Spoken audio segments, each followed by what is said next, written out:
The Johnstons may give their kids tough love, but they tend to show more toughness than love. My dad just wants me to say what he wants to hear. Marriage before moving in.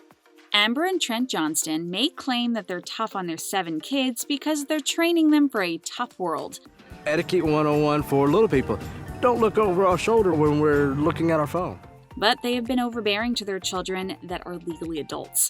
In the Season 7 trailer, Elizabeth Johnston is shown talking to her parents about the possibility of her moving in with her boyfriend Bryce. The two have been thinking about moving in together since he recently graduated, and they are nearing their 3-year anniversary. Bryce is obviously my Valentine. Liz and Bryce started dating in 2019 and have been going strong ever since. The reality star graduated high school in 2020 and turned 20 in December 2021. So you can say she's #adulting. Even though she's been living on her own for a while now and gained her freedom, her parents are still telling her who she can and can't have around her house. After Liz tells her parents that Bryce might move in, they look anything but thrilled. Folks that are living in my house need to respect where they're living. Obviously, Trent and I came from an upbringing that you need to be married before you live together, Amber said in an interview shot. Trent, however, straight up told Liz that he does not give the green light on Bryce moving in with her. You gotta let them go sometime, Dad. No boys allowed. Liz isn't the only Johnston daughter who got reprimanded for their choices with boys. Anna Johnston, one of the older members of the tribe, once got in trouble by her parents for hanging out with the boys at a conference. What excitement do you want? No, never mind. No, what excitement do you want? I don't know. The Johnston kids went to the annual Little People of America conference back in 2018, and they were all given a set of rules before traveling to Florida. Trent and Amber wanted the kids to experience the conference without the camera that year, so they were extra strict. They couldn't leave the hotel, and they couldn't go into a hotel room other than their own. It got back to her parents that Anna had went into a man's hotel room for the week of the conference. Trent revealed that Anna lied about her actions when they confronted her about it, so she was punished accordingly. Anna had been saving for a car so she could roll into her senior year in style, but since she not only broke a rule but also lied to her parents, she was continued to get driven to school. Move out by 18. Fans have shamed Amber and Trent for pushing their kids out once they turn 18. It makes sense because a 7-person household is a lot, but their delivery could be nicer when telling their kids that they should move out once they're legal. During Season 8 of the show, Trent and Amber gave their biological son Jonah a timeline in which he had to pack his bags and find his own place to call home. It's come to the time that we need to talk to Jonah. They were concerned that he lacked motivation and wanted to give him a push to move out. At the time, Jonah was working part-time for the state, but according to his parents, didn't have room to grow for a full-time role. Let's come to an agreement with what we're going to do and stick to it. And I can promise you this, we will stick to it. Trent said in an interview portion of the show. Jonah disagreed with his parents, claiming that he is cruising through life because he paid his bills while living in his parents' home. I would say I'm not cruising. However, he ended up moving out, although not entirely on his own. During lunch with his girlfriend Ashley, he revealed that he moved out with his friend Brian. Filming all their shifts.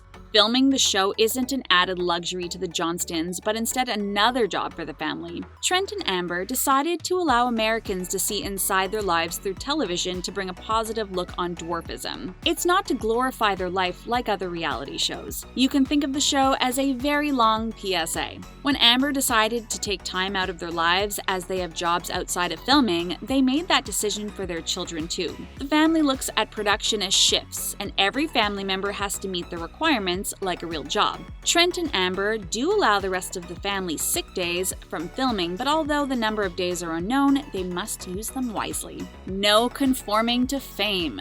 If you're a reality TV junkie, you notice as the season progresses for reality stars, their image starts to change and they show their lives more lavishly than they did in their earlier seasons. Well, that isn't the case for the Johnstons. Since their reason for having their own show is to bring positive awareness to dwarfism, They will not change their lifestyle just because they're making money and gaining fame from the show. My kids are not going to walk away from this or start behaving in a manner like, I'm on TV so I don't have to do this, Amber told People magazine. Trent and Amber want to show their real lives, so that includes everyday struggles of a family. Amber once said that they don't show parties or endless vacations because, quite honestly, that isn't their reality.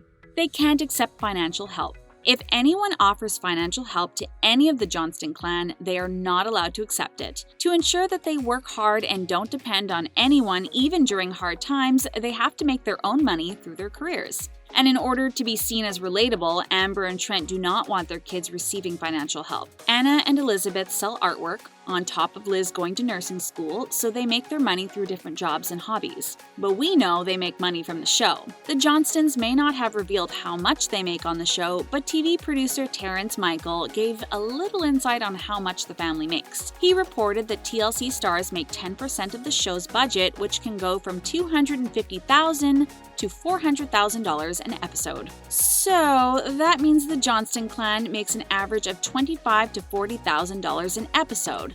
But how Amber and Trent distribute the earnings to each family member is unknown.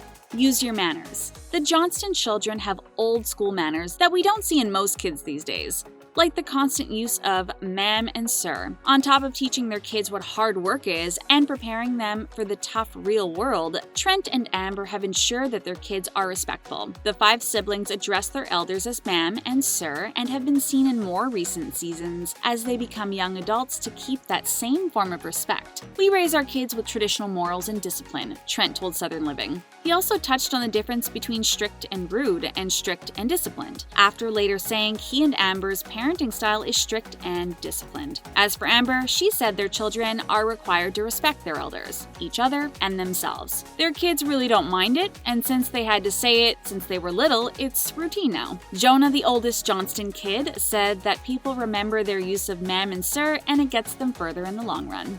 No modifications allowed. Since Amber and Trent want their children to succeed in the real world as a dwarf, they do not allow modifications because they see it as a shortcut. Trent has told them that the world is not built for them, so their household and belongings shouldn't be either. They have normal-sized furniture in their home, including countertops. They often use step stools to reach the height of things so that they can easily adapt to the high heights. Major punishments. With strict parenting come strict consequences. In the clip of the upcoming season of the show, Alex is upset because he's struggling in school while taking all honors courses. He has been struggling a bit. If you want to be excused from the table, you can go.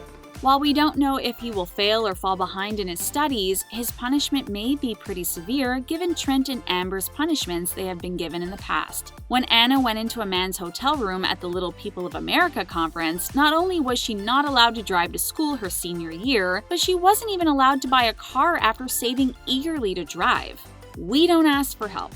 Although they may face challenges due to their height, they rarely ask for help, like ever. In 2019, Trent picked out a 21-foot Christmas tree to fit into their living room that has a 19-foot living room ceiling, which made spreading Christmas cheer a little tricky. As the men of the house, Trent and Jonah were the ones to carry the Christmas tree by themselves. And although they struggled, they got the job done. There has been 1 or 2 times we had to ask a neighbor for help to tote something in the house, but that's about it, Trent told People magazine. What do you think about the Johnstons' rules they have to follow? Are Amber and Trent too overbearing? Let us know in the comments, and don't forget to subscribe to The Things Reality.